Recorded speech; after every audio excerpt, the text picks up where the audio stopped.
کا آپ ابھی اندازہ کر سکتے ہیں کہ برادر محترم ابراہیم صاحب نے بھی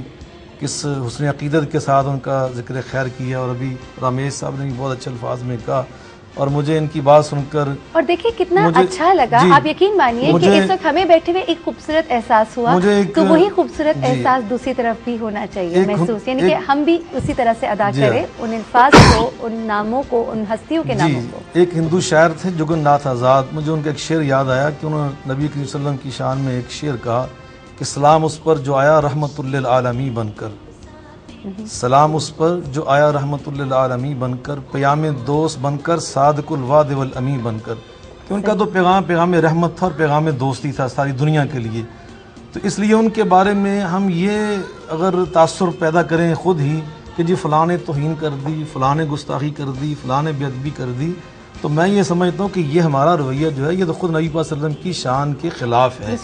ہم تو یہ سمجھتے ہیں کہ دنیا کے جس طرح ابراہیم صاحب نے فرمایا کہ دنیا کا ہر ذی شعور آدمی جو ہے وہ نبی کریم صلی اللہ علیہ وسلم کے بارے میں اپنے دل میں ایک محبت اور عقیدت کے جذبات محسوس کرتا ہے.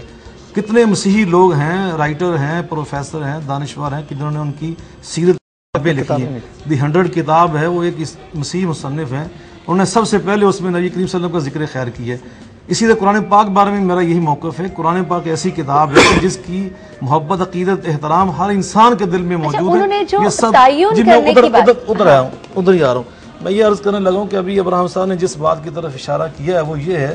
کہ جس طرح میں نے خود کہا کہ 295 کا زیادہ نشانہ ہمارے مسلمان بھائی بنے. اس میں کیا ہوا ہے کہ ایک مسلمان طبقہ جو ہے وہ یہ سمجھتے ہیں کہ اس حدود سے باہر اگر بات ہوگی تو یہ نبی صلی اللہ علیہ وسلم کی توہین ہوگی. توہین ہے. اب وہ جو دوسرا طبقہ ہے وہ توہین نہیں سمجھتا، بلکہ وہ اس بات کو بالکل نبی صلی اللہ علیہ وسلم کی شان کے عین مطابق سمجھتا ہے،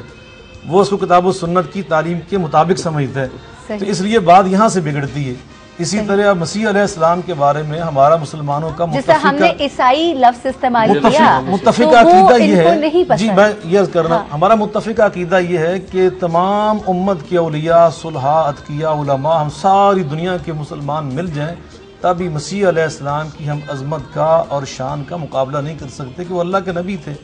وہ اللہ کے رسول اور پیغمبر تھے، صاحب انجیل تھے، صاحب کتاب پیغمبر تھے. اب ہمارا یہ موقف ان کے بارے میں، ان کی عزت اور شان کے بارے میں. اب ان کی بات صحیح ہے کہ اب ایک چیز کو یہ سمجھتے ہیں کہ یہ ان کی عظمت کی بات ہے، دوسرے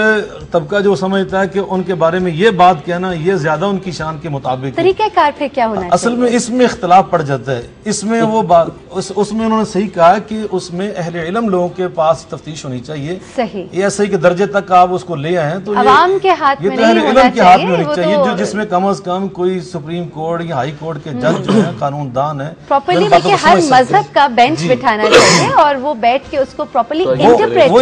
کرے، جو اس طرح کا کام کرتا ہے اس کو سزا دینی بلا کے پوچھے آیا تمہاری نیت. دیکھیں جس طرح مجھے واقعہ بڑا یاد آ رہا ہے، میں ضرور شیئر کرنا چاہوں گی کہ حضرت موسیٰ علیہ السلام جس وقت اللہ تعالیٰ سے کلام کرنے جا رہے تھے تو رستے میں ایک گدڑیا تھا اور وہ بڑے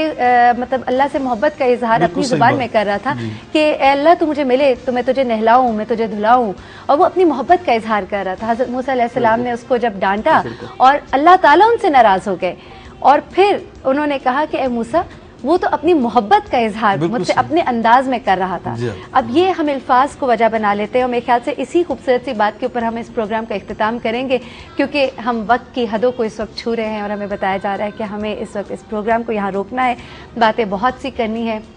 لیکن آج ہم نے اپنے موضوع کو